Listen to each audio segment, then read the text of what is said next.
Kabi is always a very hard act to follow. I wish I were a former journalist trying to become an academic, but I'm just a boring academic. Yeah, so I'm sorry, but I can't be as good as Kabi. But thank you, Michelle, for asking me to be in the panel and specifically ask me to talk about the two ideas, principles, sometimes they're called in ASEAN, on non-interference and consensus decision-making, two of the characteristics of the so-called ASEAN way. But let me just begin by saying that these are not unique to ASEAN. I mean, unfortunately, they have been so attached to ASEAN, but it's not unique to us. Non-interference, for example, is a key feature of the international system of nation-states that was established in 1648 through the Treaty or Peace of Westphalia that ended the 30 Years' War on Religion. It's almost like 4 centuries ago. I tried to calculate, but I'm bad with numbers, so never mind, I could be wrong. It's 66 some years.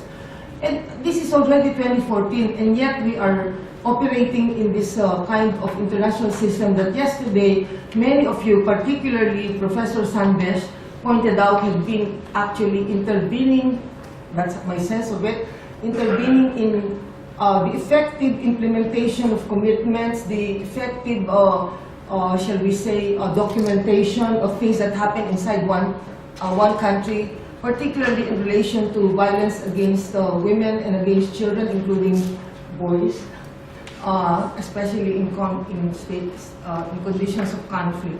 Well, you know, this Westphalian international system is recognized everywhere. It's the one in which we operate, and non-interference is found in practically every, I think I would say all, international organizations, including in the UN Charter.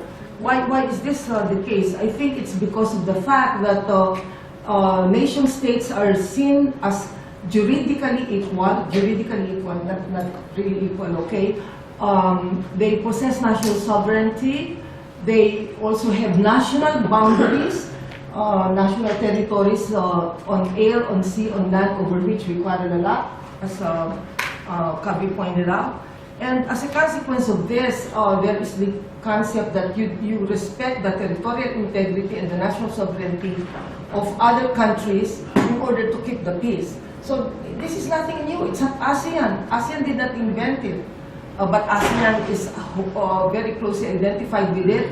And what ASEAN did actually is what I'm going to talk about later on. Consensus decision-making, again, is not unique to us because the former OSCE, now CSCE, the Council for Security Cooperation in Europe, also uses consensus decision-making. I recall that during the negotiations that led to the 1982 UN Convention on the Law of the Sea, it was also consensus. That was it was not majoritarian rule, you know, like you raise your hand if you want to say yes, and you shake your head if you want to say no or do other stuff. So my point here is that these are not unique to ASEAN, but we have been identified so closely with it. Okay, non-interference has help ASEAN engage other countries beyond Southeast Asia. You already talked about this, Kabi. We have engaged the Northeast Asians, in particular China, Japan, Korea, because of this non-interference kind of thing. The regional security architecture in the broader Asia-Pacific or Indo-Pacific region, as the Indonesians would like to put it, had become a reality almost because of non-interference. You know, when countries are very insecure about their own domestic affairs, they invoke non-interference. Don't meddle with my affairs. This is mine because I'm not a sovereign nation state. Non-interference has helped, as I said, and Kabi also pointed this out. But on the other hand, it has also undermined our ability to manage or resolve trans-border issues, and there are so many. You alluded to some of them: pandemics, you know, the haze, illicit trafficking in natural persons, particularly women and children, which is relevant to our discussion here, illicit drugs, or illicit movement of drugs and weapons, especially SALWS, small arms and light weapons, climate change and global warming, among others. And the intrusion of information and communication technology exemplified by cyber technology compounded an already complex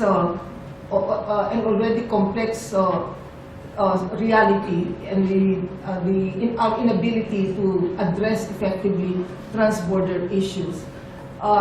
You have the increasing irrelevance of national sovereignty, national boundaries already illustrated by our discussions on how to deal with violence against women and violence against children, including boys, more effectively.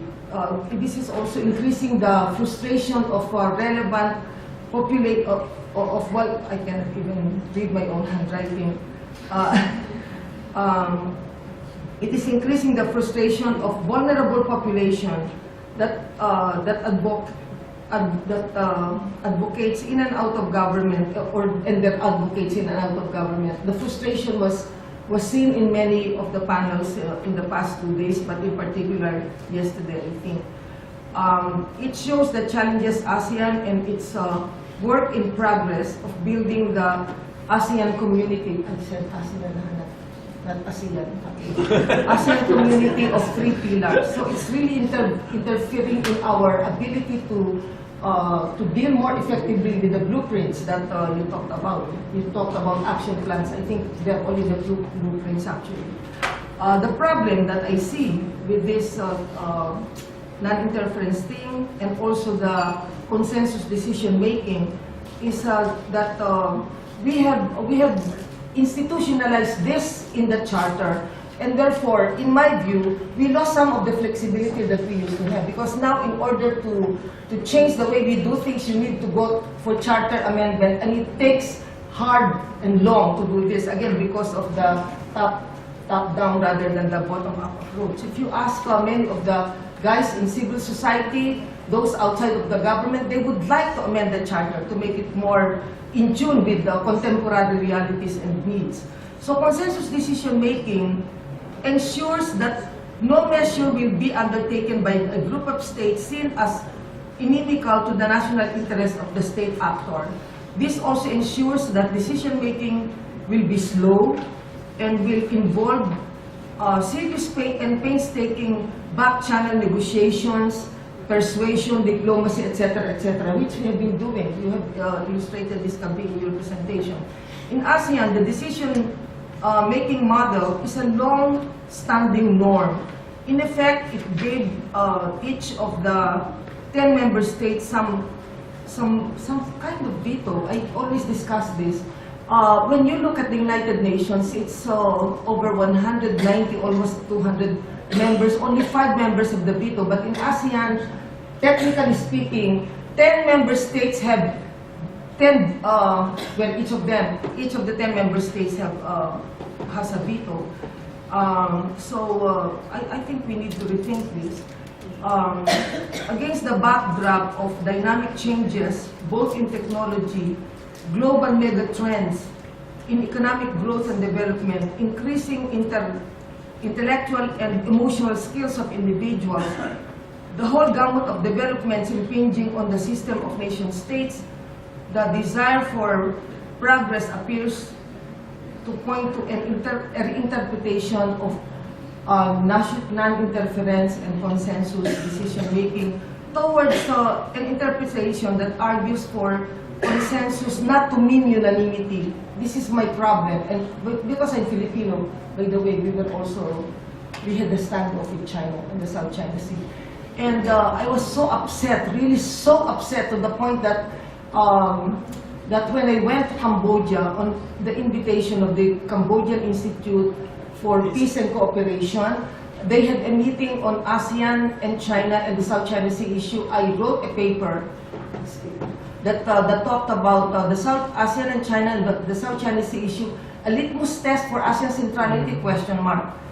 It is, because China is playing a very dangerous numbers game, I think. Not realizing that when you deal with ASEAN as a group, you deal with one, and ASEAN as a group will always have very, shall we say, functional relationship with all the major players. It will not be partisan to anyone. But when you divide ASEAN into 10 member states, you are going to be in trouble because you need to have 10 different orientations. Okay, anyway, this is the option, this reinterpretation is the option taken by advocates of, for example, how do you reinterpret the meaning of national sovereignty in this day and age? So you have the responsibility to protect.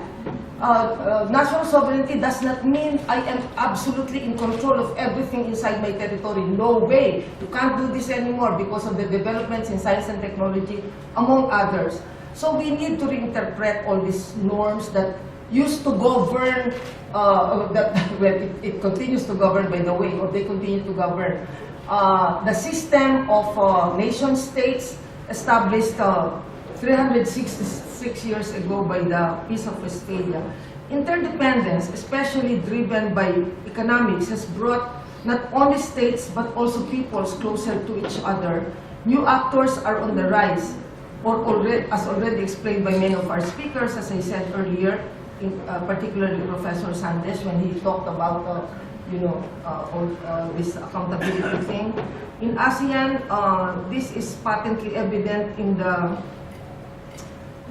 what do you call it? In the, God, I can't even read my own handwriting. In the vibrancy of human rights advocates for ASEAN's diverse civil society. I think Rafendi and others can attest to the fact that there are a number of former, shall we say, members of civil society advocating for human rights that found their way into, for example, HR. So I think this is a good thing because then you are going to sort of like have this voice, from the bottom, now that you are on top. You are on top because you are there in the track one.